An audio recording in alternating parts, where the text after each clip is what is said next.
Welcome to Storytelling with Data, the podcast where listeners around the world learn to be better storytellers and presenters with best-selling author, speaker, and workshop guru Cole Nussbaumer-Knaflic. We'll cover a wide range of topics that will help you effectively show and tell your data stories. So get ready to separate yourself from the mess of 3D exploding pie charts and deliver knockout presentations. And with that, here's Cole. Hi, this is Cole. It has been super rainy where I live in Wisconsin. It rained pretty much the entire past weekend, and my kids, who are home every day these days, have been going a little stir crazy, but also figuring out some new indoor activities to entertain themselves. My oldest, Avery, has been saving his money. He has his eyes set on a Lego set that costs $40. Now, from my perspective, this is a tremendous amount of money for a 7-year-old, and I didn't think there was any way he had this much. But he's been saving the dollars that Grandma and Grandpa sometimes include in holiday cards, the coins that he finds or that are brought to him by the Tooth Fairy and such.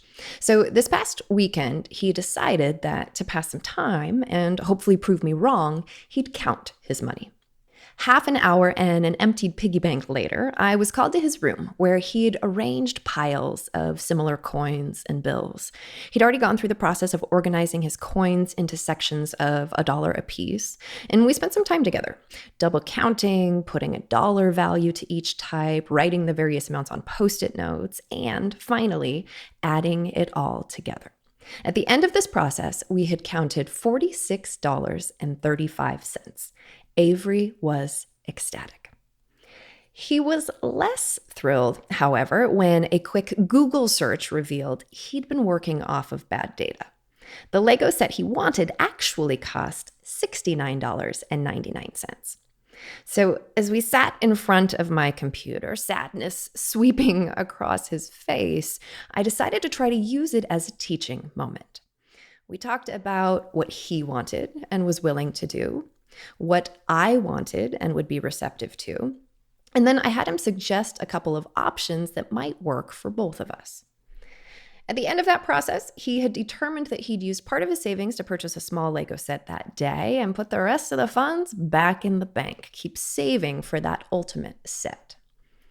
Stepping back, when we're trying to get someone to do something, it's helpful to first know what they value so we know what they'll go for. And if we can't make it work for them, it's not going to work. We can't simply demand. We have to influence. And there's a lot more nuance involved in this. That is what we're going to focus on today.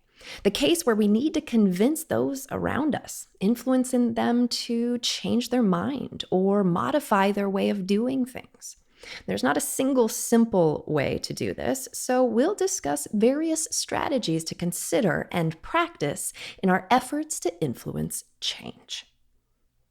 Now, when it comes to influencing change, in workshops and conversations I have, this typically comes up in one of a couple of veins.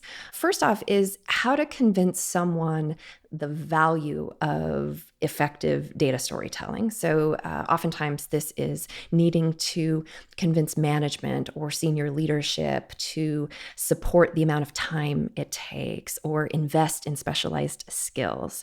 So just getting people to understand that there's a nuance here and that time and effort are associated with it. Another arena where influencing comes up is when you want to change how people do something, right? Whether it's your colleagues around you who you want to convince that they should be maybe visualizing data differently or taking different steps in their processes, or if it's audience or stakeholders that you want to convince that they should be looking at data differently or receptive to views that might look different than they have in the past. So we're going to talk through each of these scenarios and some related thoughts with each. So let's start off with that value piece. When we need to convince someone who may be resistant for whatever reason that there's value in spending time and investing in skills when it comes to communicating data effectively. And often this takes the tone of, I'm bought in, but how do I help influence senior leadership who wants to keep doing things the way they are? And so I'll come back to one of the points that I made in the anecdote with Avery up front, which is first and foremost, you have to make it work for them, right? For your management, for your leadership, for the people who you're trying to influence. Because it's by solving their needs that you'll actually gain leeway to be able to do more or to get the support that you need. Oftentimes, that support takes a couple of different points of focus, time and investment in skills. So when it comes to time and trying to get more time to do this part of the process, and this has always been interesting to me, right? Because if we think of the typical analytical process, it has all these different steps, right? You start off with a question or a hypothesis. Then you gather the data, you clean the data, you analyze the data. And at that point, we're often out of time, so we throw it in a graph and we're done. When that graph is the only part of the entire process that your audience sees. But it takes time to make a good graph. It takes even more time to weave that graph into a data-driven narrative. So if you're finding yourself constrained for time and wanting to go to your manager and say, I need more time for this, I think the first thing to do is look at the overall process and see where can you gain efficiencies elsewhere so that you have more time for this piece. Then when it comes to going back to your management, you still need to make your approach fit what they need. And that means if there's a time constraint, you want to figure out what can you do given that constraint, right? Is this a quick hit thing and it's quick and dirty and that's going to be okay in terms of maybe you can prioritize a couple of things, putting words around the graph so it makes sense, making sure your axes are labeled, simple things that don't take a lot of time that still have benefit when it comes to getting your message across. Actually, there's an exercise in Let's Practice that's framed exactly like this, of where you've got varying time constraints. Exercise 7.5, and I think there are some others probably that do something similar, but there's a scenario posed, some data that's visualized. This is a diabetes case, one that Elizabeth on the team did. And in the exercise, one of the scenarios is, all right, by the end of the day, you owe an update. What are some quick things you can do that don't take a lot of time that are going to improve the current view? And now let's consider another scenario where you've got no time constraint, right? Or you've got a week or multiple weeks to be able to turn something around. What would you do if you weren't constrained for time? What would that look like? What sort of strategies would you employ? And this can be a useful thought exercise to do in general with any project that you're faced with, of what would be the quick things that I would do if I had, say, 10 minutes to visualize the data and communicate it. Now, how would that change if I had more time? What if I had a day, right? I have 24 hours to be able to do something. How much time would I spend? How much time should I spend? How do I fit that in with the other things I have going on? And now let's extend that even further. What if I have a week or more? What does that mean that I would do in terms of how I would invest my time for making the communication good? And what you can do then is when you do have more time to be able to invest in how you communicate your data and the materials that you put together in order to do that, particularly when those situations are successful, then those become evidence that you can use, right? Coming back to this idea of influencing leadership, of the value of spending time here.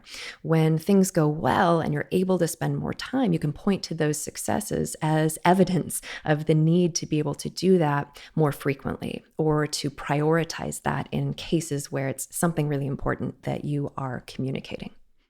So there's a little thought on time, right? Getting support for time, making the most of the time that you have when it comes to doing some of these things. A lot of times when we're trying to influence, it's to get support for investing in skill development as well. And so my number one tip when it comes to developing skills, whether it's how you visualize data, how you're communicating with data, is look for ways to practice on the job. So that's how we're going to get good at this in the first place, right? Is figuring out how to change habits, how to work strategic ways of communicating into our day to day. And actually, the storytelling with data community, the exercises that are there are aimed at helping you do this, where you can take 10 or 15 minutes of your day and spend them really focusing on a specific skill that will then have applications in your day-to-day work. So thinking about practicing in small ways, right? If it's a new tool you want to use, then make it a goal this week to make a graph in that new tool. And over time, you can build in more of that. If it's something specific that you think you need in terms of resources, right, a book or a training that you want to attend, or maybe it's you want everybody on the team to have a book or support for investing in a workshop for the team, then turn it around and think about from the decision maker's perspective, what do they value? And what does getting this resource, how does it help them get what they value? And you want to be specific on what's going to improve as a result of this. And actually, the big idea worksheet, which is something that we commonly work through in our workshops, can be an excellent thing to do in a case like this as well. So oftentimes we'll talk about the big idea as something you want to articulate when it's a specific point you're making to an audience. Right? The big idea has these three components. It articulates your point of view, conveys what's at stake, and it's a single and complete sentence. But the big idea worksheet can be a tremendous thing to put yourself through from an exercise standpoint. Anytime you anticipate you're going to be facing resistance, of work through the big idea worksheet with that person or the people who you're expecting the resistance to come from in mind, because it forces you to step back from yourself and from your needs and really think about things from the standpoint of the person you're trying to influence, right? What do they care about? What is at stake for them? Both the positives, the benefits, if they are agreeable to the thing that you want to make happen, as well as the risks, right? What's going to go wrong if that thing doesn't happen? I'll link to the big idea worksheet in the show notes in case it's something that you would find useful. Again, for me, it's a nice way of being able to step outside of ourselves and really think about things from the point of view of the person to whom we're communicating. So if you're finding you have a resistant senior leader who you need buy-in from in order to be able to invest in your own skills or the skills for your team, thinking through what motivates them, what drives them, what benefit there will be to them can be useful. And also just understanding what's constraining them or what's causing the resistance.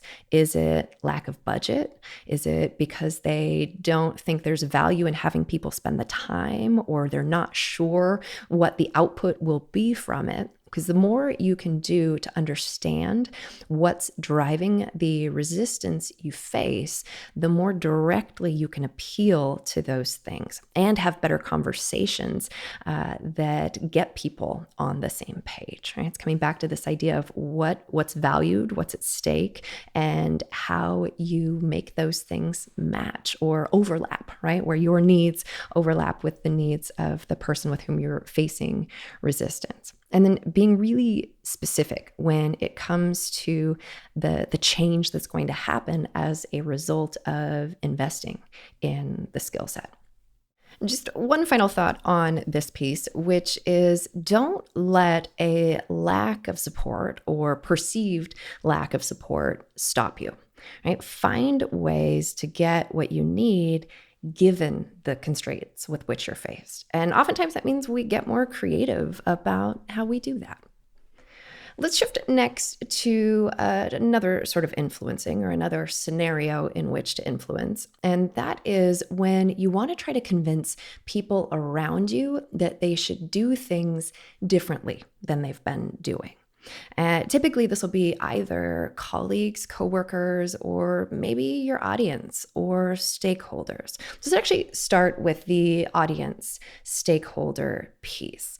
When you think that you want to change the way that you've been showing data and you are met with resistance, right? You're feeling like people, when you challenge the way they've been doing things or what they're used to, the status quo, sometimes it makes people hold on tighter.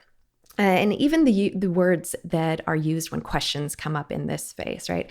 I'm battling my audience, or they're attached, and I think they should do something different. It creates this very me versus them, us versus them sort of scenario. And when you're trying to influence, that's not the scenario that you want to be in. The best way to influence is when you can get everyone united on the same side of something. And so that means working together with your audience as opposed to in opposition to them. And so one strategy to apply that will help facilitate this is augment, don't replace, which means you can start with what they're familiar with, what they already know. You don't take anything away, but you add to it in ways that are going to create value. And this can take a couple of different forms. If it's data that you're showing, let's say in a meeting, you can start with the view that people are familiar with, and then use that as your jumping off point to transition into a different view of the data. And you just want to be sure as you do so that you're talking people through the nuances. And sometimes it can be useful to pick a specific point, right, of focus on this, which you then, when you go to the new view, you can talk about how that same data point is reflected in the new view. And then you want to be able to also talk about what the new view enables you to see or do that's different from what you could do before. What happens is, as you ground the data in what's familiar and transition people to this new view, you can sometimes over time then wean their dependence off of the old view because that new view then becomes the routine going forward. Another way to do this sort of augment, not replace, is anytime you've got a regular report or a dashboard that you share regularly, any sort of monthly, quarterly sort of metrics, which is don't change anything about how you're showing those, right? Because those are things that people often build attachment to over time, where a certain person may have the certain page of the report that they're always referring to because it shows things exactly like they want. And maybe you've even tried to change it before and been met with resistance. Leave that stuff the same, but add a page or two on top of it that points out the interesting or important things this time around.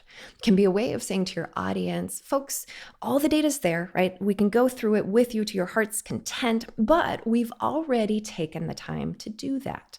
And here up front, applying good communicating with data practices are the things you need to pay attention to this time. And that could be a couple pages on top of the report. It could be in the email that goes out that says the report's been updated. And really coming back to some of the things that we talked about earlier when we were talking about senior leadership, if you're met with resistance, understanding why. Right? What are your stakeholders' views and their constraints? And actually, quick anecdote, Alex was doing office hours earlier this week. And afterwards, I was chatting with her and she said to me, I think that might have been a failure because I sent the woman who came to the office hours, I sent her away with no answers and way more questions than she came in with. But I actually think that's probably the sign of success, right? When we think about teaching through the Socratic method of asking questions so that people are thinking about the right sorts of components and then coming up with decisions that work in light of their needs and their constraints. But in this case, the woman had come in And she had some really specific questions on color and how she should be using color in this monthly report that she was working on. And it turned out over the course of conversation that Alex redirected the questions to not be about color, because it seemed like after talking for a bit, the scenario may have been someone gathering evidence to be able to go to their manager and say, see, I told you it should be this way, which is not a great way to influence. But Alex sent her away with many more questions about how to understand why people were resisting. But beyond that, what the point was in the first place of what they were trying to show, what sort of decisions they were going to be making. What words does that mean we put around the data? How does it mean that it influences where or how we communicate these sorts of things, right? In person versus something that's being sent around, and all of these other questions that were wrapped up in what sounded like a simple request of, tell me how to use color, that ended up being much more nuanced. Because when we're trying to influence, it is a very nuanced thing.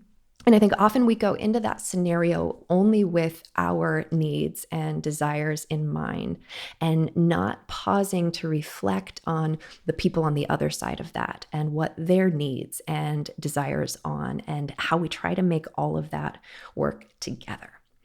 So coming back to this idea of trying to get your stakeholders and you united on the same side, something else you can do is give options. Get your stakeholders involved in the process of how to show the data.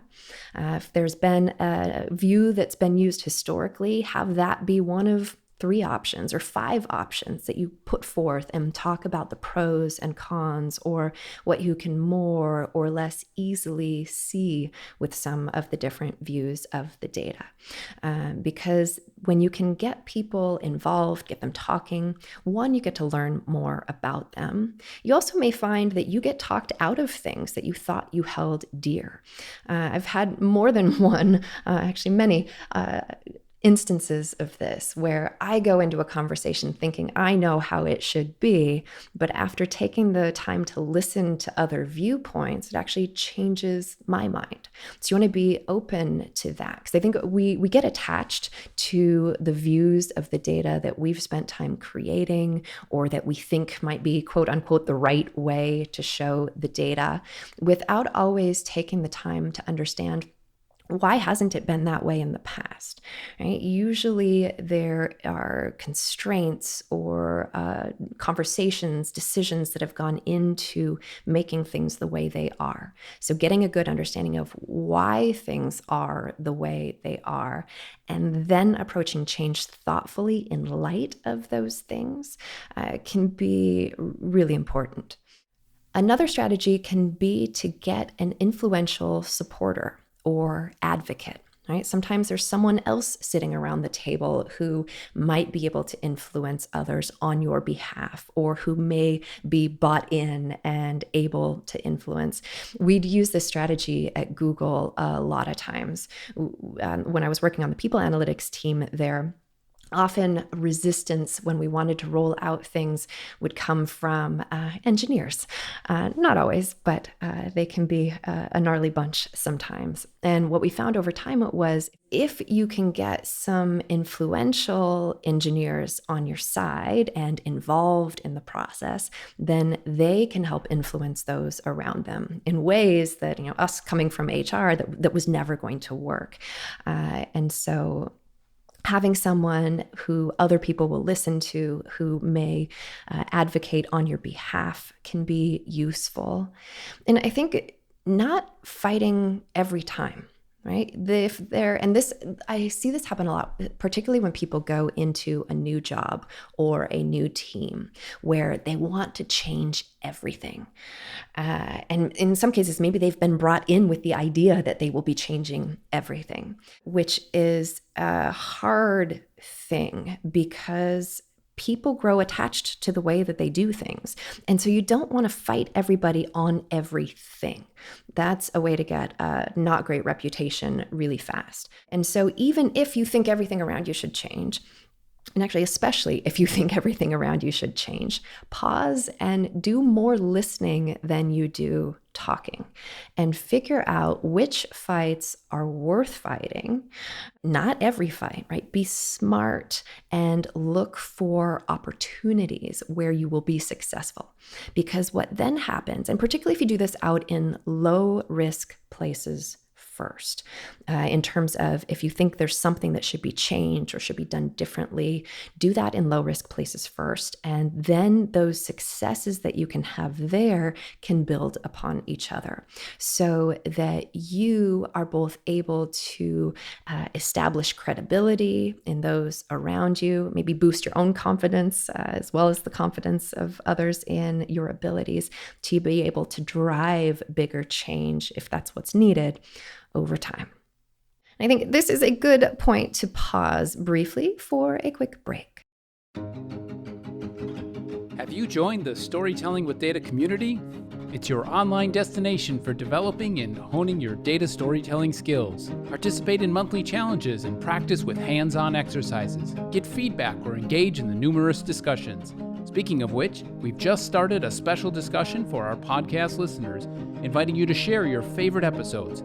If you're new to the community, sign up at community.storytellingwithdata.com/signup and enter the group code podcast.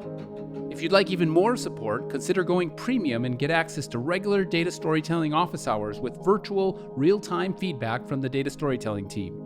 You'll also have exclusive access to our growing library of videos featuring lessons ranging from short how-tos to more in-depth strategies and live events.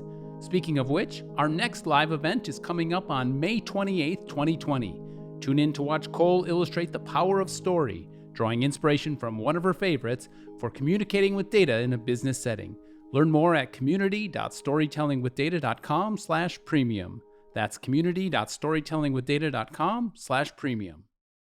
All right. Before the break, we talked about the value of effective data storytelling, how we can convince others of the value using strategies to get more time or support for investing in skills.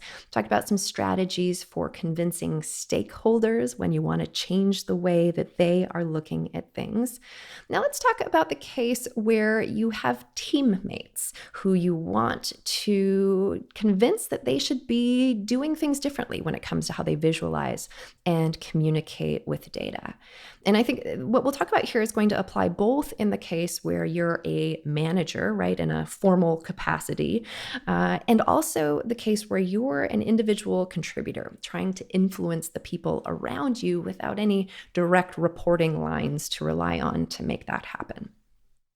And so my number one piece of advice here is to lead by example.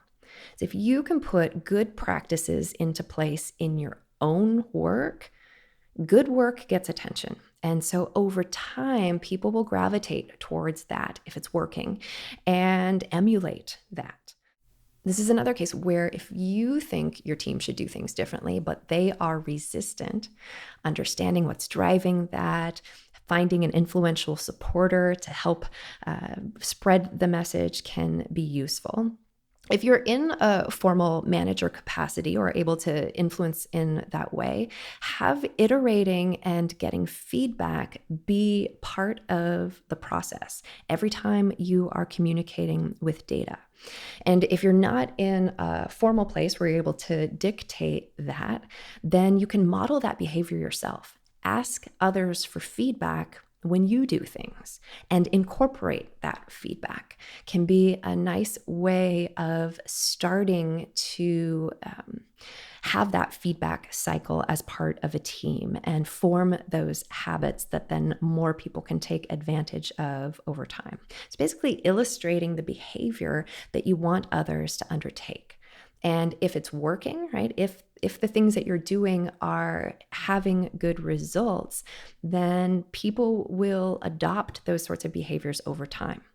If the things that you're doing aren't having good results, then you're going to have a harder time pushing this. And then you want to really be thoughtful and reflective of maybe why some things aren't working.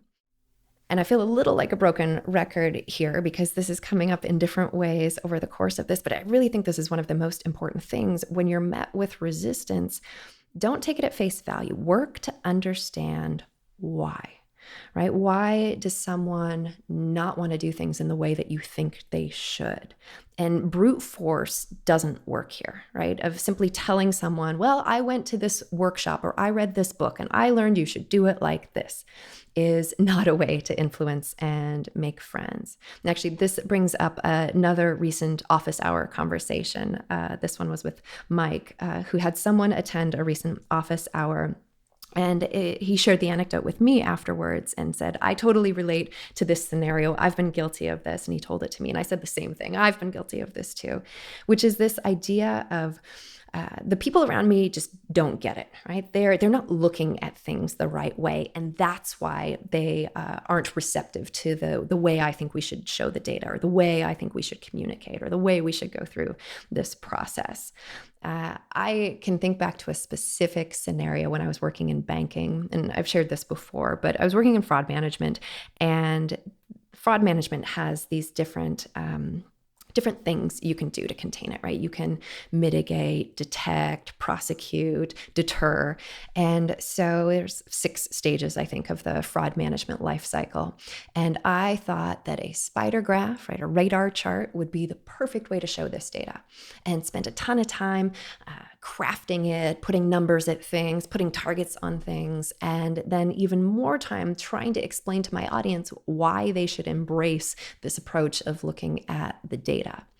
And it was an embarrassingly long amount of time of me trying to force this graph on them before I realized, wow, this isn't working. And it's not them, it's me. Right? That when I stepped back and thought about what we were trying to show with the data, actually unraveling the spider graph and turning it into a simple bar chart made the thing that we needed to be able to see in the data much easier to see. And so anytime you're being faced with resistance, and particularly if it's coming from multiple people, don't assume it's them.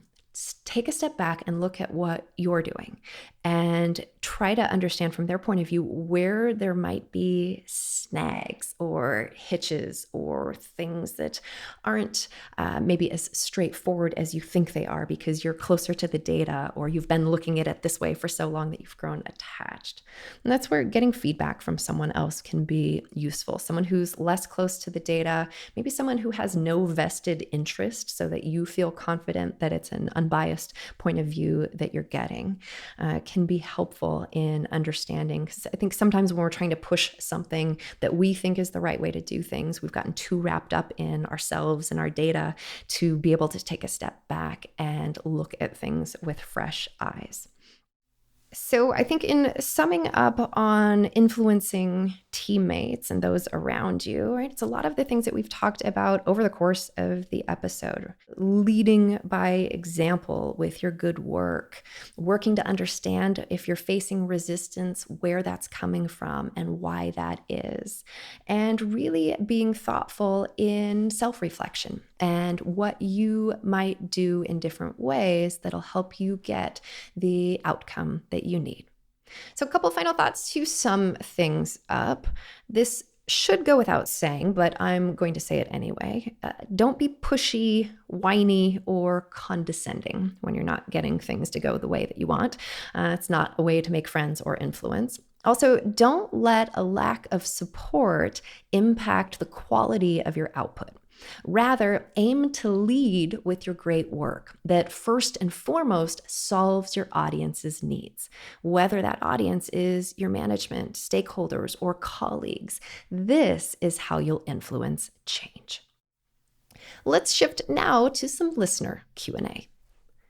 Miriam asks, how can you show binary data over time? So this is a general question, right? When I'm thinking binary data, I'm assuming this means either something is happening or it is not. And my mind goes immediately, and I'm sure there are other ways to look at this, but my mind goes first and foremost to a heat map in this case, where it's simply the cell is colored if the thing happens, or it's blank if the thing didn't happen. So you can imagine how you could make many small squares of this over time. And you could start linearly, where let's say it's a daily thing that we're tracking, right? Either this thing happened on this day or it didn't, right? Let's say it rained. Either it rained on this day or it didn't. Looking out my window, it's finally sunny here today. Hooray. Where we could start at day 0, day 1, day 2, day 3, and so forth linearly.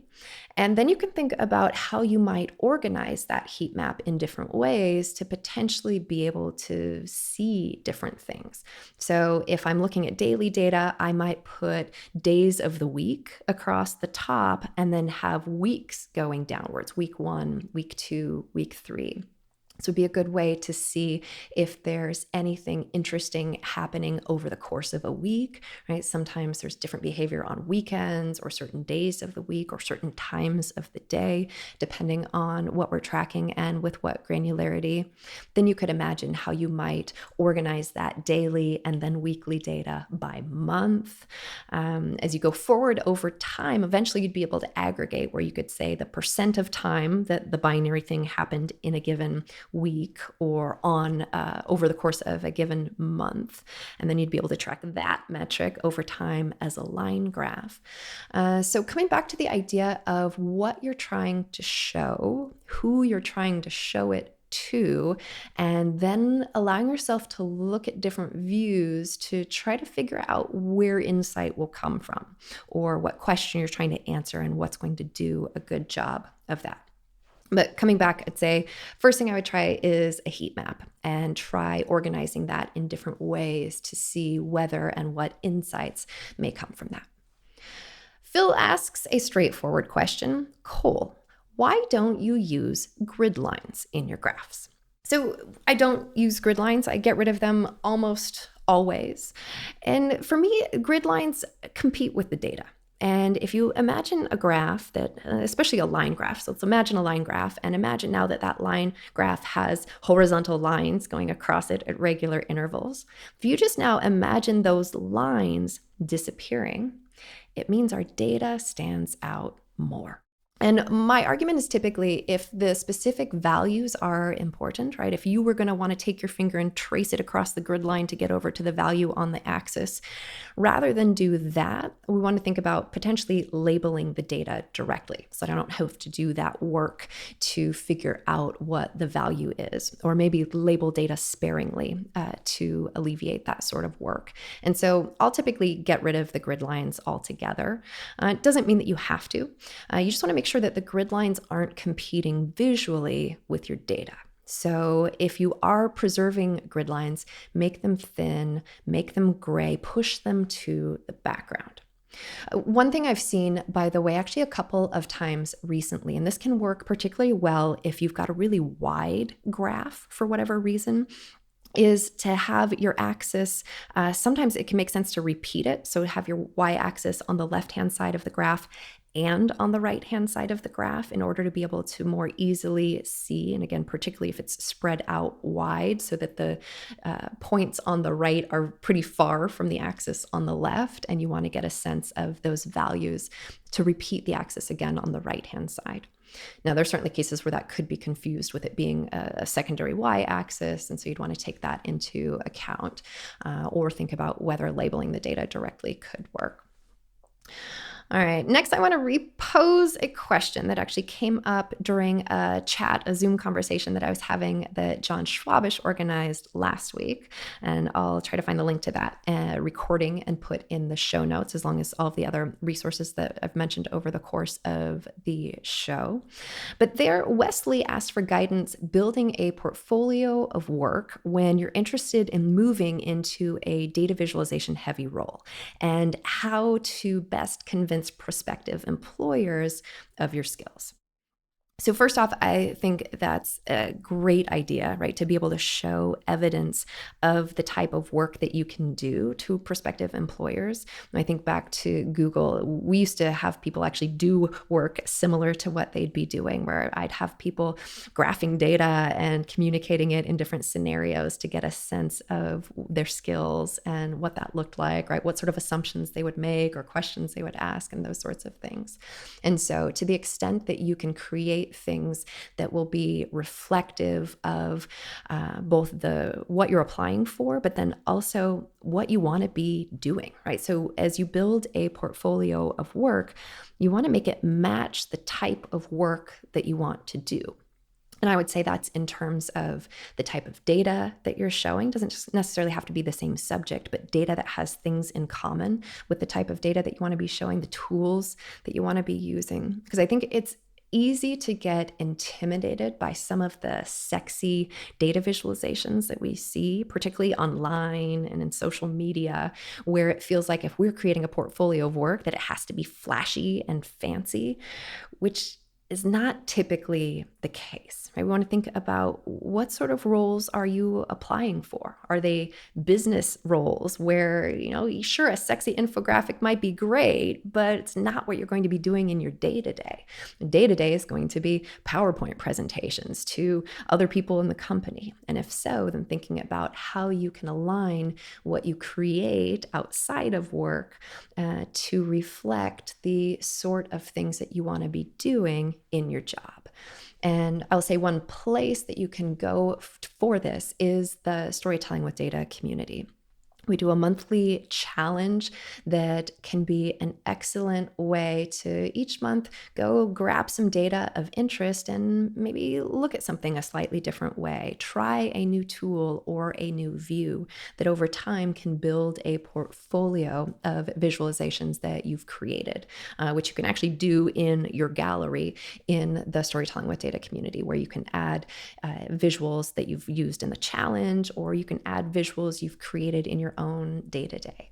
And the exercises that I mentioned there earlier can be a great place to create some graphs as well, where there you don't have to chase after your data. It's all provided in the context and scenario where you can approach things in a sensible manner that could be useful for prospective employers. Sam writes, I've been reading your books and working to incorporate more storytelling into how I communicate with data. Awesome. How should I approach this when it's a nuanced narrative and different audiences will care more or less about various storylines within it? This is a great question. So first off, Sam, I love hearing that you're using the books and playing with some of the concepts there. So when we teach story, we typically talk about the narrative arc, where you start off, there's a plot, tension is introduced. This tension builds in the form of a rising action. It reaches a point of climax. There's a falling action, a resolution. Or sometimes you might think of this in a pyramid shape, right? Freytag's pyramid is another way to look at the dramatic structure, where it's basically the same pieces that I just listed off. These are both simplified views, though. Right? And I think of this as like the meta story, the 30,000-foot view of what happened. But in the real story, it's not a simple up and down. Rather, it's this sort of jagged mountain, if we picture plotting the tension, where there are ups and downs and nuances happening the whole time. And different audiences, if we think of all of those peaks along a jagged mountain as different points of tension or conflict or interesting things that are going on or that we discovered as part of our analysis, different audiences may care about a different subset of those peaks. And so choosing the peaks that are going to be relevant, or the storyline, as you framed it, Sam, that's going to be relevant for the specific audience can be really useful. And this can sometimes mean that if we have very different audiences of very different needs, that we actually communicate to them differently so that we can use the specific combination of peaks that is going to work for them. I'm going to explore this idea of Freytag's pyramid and the jagged mountain further in our upcoming live event on May 28th. That's in the community. It's open to premium members. You can learn more at community.storytellingwithdata.com/live-events. If you aren't already a premium member, you can upgrade there too. These are all great questions. If you have questions for me, you can email askcole@storytellingwithdata.com. An even better place to put them is in the Storytelling with Data community.